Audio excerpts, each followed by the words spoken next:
Sebanyak 19 pelajar SMA sederajat terjaring razia oleh Dinas Pendidikan Kota Pematang Siantar di sejumlah tempat di Taman Kota, tempat permainan biliar dan kafe, Rabu, tanggal 16 Februari tahun 2022.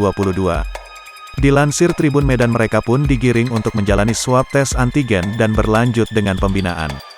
Parahnya, pada saat ditanya Kepala Dinas Pendidikan Rosmayana Marpaung, seorang pelajar laki-laki justru memberi jawaban yang membentak. "Siapa yang nyuruh kamu di sekolah?"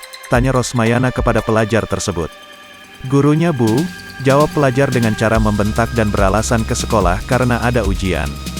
Pelajar tersebut pun akhirnya terdiam usai Rosmayana menanyakan kenapa pada jam pelajaran yang seharusnya ia belajar dari rumah secara daring, malah ditemukan di tempat permainan biliar.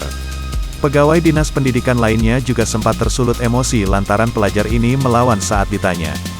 Bahkan membentak kepala dinas yang notabene adalah orang tua di sekolah. Berkaitan dengan program razia pelajar SMA ini, Rosmayana menjelaskan bahwa mereka melakukan patroli 2 gelombang. Gelombang pertama berhasil mengamankan 5 pelajar, dan gelombang kedua 19 pelajar.